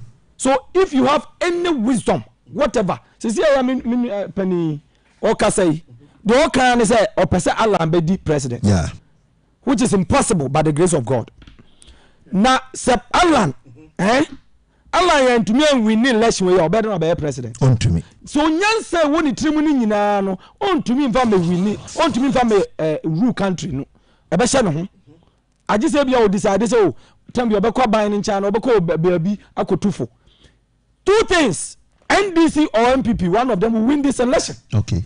Ghana ha hwe ma menka sam so obitumi uko Uganda uko other countries ni bia because one party is dominant in that country no Biom be so mo ye no mutumi ye what ma say uko South Africa na South Africa say sa country we gold wom hwe na obi ansinsuo mu obi ansiwo because Mandela party no e dominant so we shamra na samra no be boa ekuro na nobody will trespass what ma say but Ghana ha NDC person be win power nobody president MPP person win nobody president what tell me in the sa two parties in no the least mistake we be lose election so what ma say into wo nanado wa babonten abeka say me di me adwuma ato apaso say se betu atia me kra na ma stop galamsey ina yenya press for bi bua no wa hu de me no wasuma police wasuma soldier for akọ stop galamsey no na do 2020 what started from 2017 no 2020 ya betu aba na ndisi for asuma edom akọ galamsey site na yewura John Mahama ko gina paso se mimi ba ma ya chimoguma mu galamsey ntina chimogum na meyimu then ni communication director and ni minerals commissioner director and chief executive in na bush e kachire galamsey for say you win aba no on the 7th on the 8th on the 9th mo baba juma papa we no twitwa nsase so wetie za audio no bia ana won sa video na we na baba mamu aye mo galamsey no minua Ghana asa na makache say no party is dominant. It costs us. Na minua can say MPP we need because of no man. Yes, parliamentary there no correct. Ya mankophobia and go through the process. What am I say? Now so baby one research is what MPP for say. Baby ya ma kwankura to aban bebre ye lose elections. So bi obeka sa odi sa den be adwuma no enya no kore. Galamsey na boy ye for more. Ye nim ye me consult secretary because of here me dancer ko carry. Okay. Woni me dancer ko carry. Ahoye to gold. Tama na me meti ho na me ko school no. Eho na me ko do mo kofuo ni tomatoes for pesca ebe ko school. Ensuo kasia na wonam a use nika kura be fo dana me ko ye ho nyina yemfuturo ina mi bisa mi nuanum se na de na mo ya wa hai ina na mo nyina ma ko google am say was bra so o pese o tena kuro mi ha ka wanu tum pese o tena odi kuro o hwe kuro no so no aye me papa kura na ase no we prove komo because o complain galamsey okay what am I say that is the force ne free from the force ne free area hold the problem is that sometimes until me the community mining now mo dey abano I like it because we say that nyina you two galamsey but galamsey and you two akwatia ni sa ye kuro ho nyina no ankure sisi baabi na akotwe nsu abegum na ade ahoro sa galamsey no what am I say sisi here from 2010 China for starting some day champagne minim sa machine no almost started some the bakromia in fact as at 2015 na ayariga on no lands commission minister of lands and natural resources was see this thing we cannot do it by say to over 1 million people we cannot do it we cannot and to the others a young regulator so I believe in regulations okay na the woman say me tizem go for be the pressure ato aban so na cost of da bi akufo do 2000 na mon kra yemu bi ye be demonstration me da say na me land ye next UTC for ne sa labor commission for ne omo aka nyina ne say omo engage community miners na omo ni omo trans say nsuo ne de nobody should go there ye ma omo so regulators no Ghana ha minimum ya did be regulator pe na ya corrupt what am I say enti Akufo-Addo cannot stop galamsey and now aka 2 months after election na me Akufo-Addo ntimi stop galamsey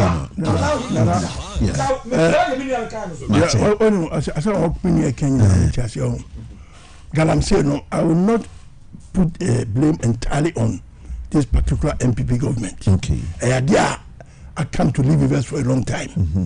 But me point they say the reason why you to Obama government is say government should take policies about poor man.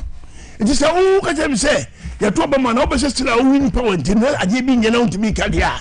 I want me advise me young Ghana for say and the moment pay obia we prepare say it doesn't care 4 years crowd Obama say obe no mayi am Ghana ye ya empty was anipa no because MPP and this woman Ghana o say won Kenya no the opposite o say before the crowd so year demonstration. It means that they want to preserve their power, partisan interest. They are not in interest for the nation. She said, "They be around become a see." And when you are, I had to say, crew. Yeah, because I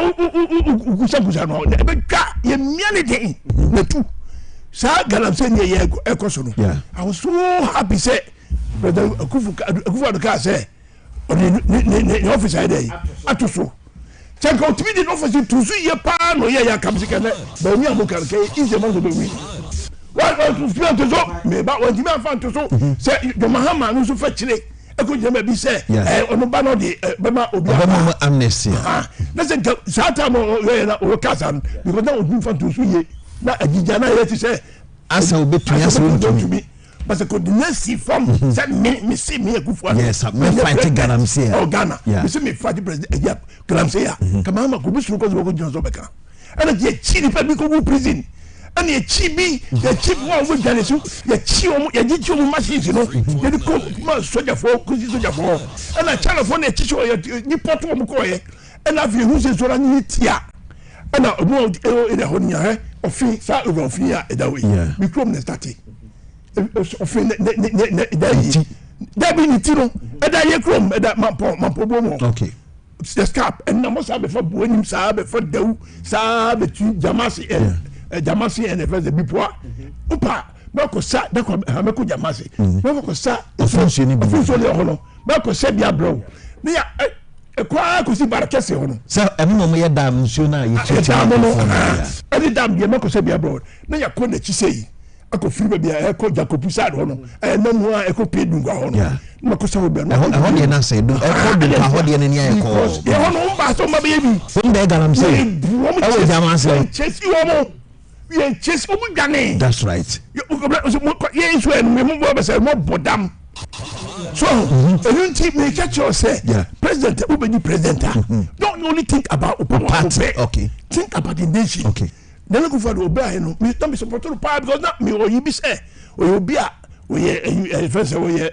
hard out action man but Biom come on you have failed woefully he has failed woefully especially in this second round we you go when say MPP composition na free on ka kire wa compromise say ope be ma ope mi ya no okudi ba omi akire ko mi ya no ye ka bu bo bebetu o be bien before kasa o mi kasa ye here so la be kabi mama be kabi o pa me see na no gufu no see oh masa won win ni tie o de sala o kasa bo mi na me challenge yes because we are here to win who can say ala we possible na me catch you say the tie be ma ala possible yes there are so many people MPP they are like me. But they are not saying anything. Kasa, why you doing? What can the DB act on about? MPP, okay. We only baby. Yes, Saturday. Yes, I told you police. Yeah, but police. Mo said, "Be ya mono." Obi abe who said, "Dey, mo anye dwuma yeti too much for." Okay. Na Muhammad so ye dey that face so. If you want say yeah no, yeah na Ghana for who say, "Oh, yeah na be dey." Yeah be. Anan is going to be the president 7th January 2025. Nothing on the world. Number 13. That's right. Baby, I dey for buy. Na Kufuor so you gentle giant. That's right. Alan gentle giant. So he come we quiet. Hold the ho. And in here no ye dey nkasa bu dey we see me it because ye na machine etie. Me see Alan big spring surprise Bogala. That's right. After people from Jambo dey. But bomb that's right. I'm a patch yanko yemi anemo. That's what I'm going to catch and say. Now I do want to know the dia ya ne se ebia wo be ma MPP elusu ama NDC ya sa baba that is exactly what people are doing.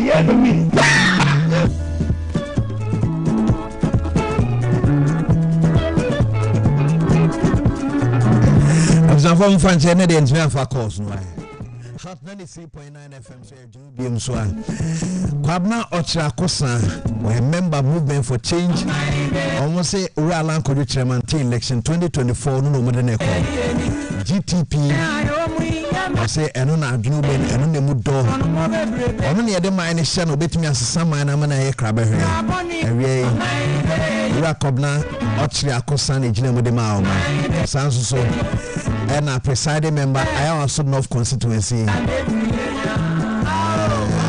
area on so tenase we need Agya Wusu and said this year electoral commission you made in a course on an APC for a brief from the course pepe penti ya de ahumane tumu kakra mfanche afre for nyame admoch na why maybe I do the sports no brantie no wakaje gum den nyame admoch na ebehia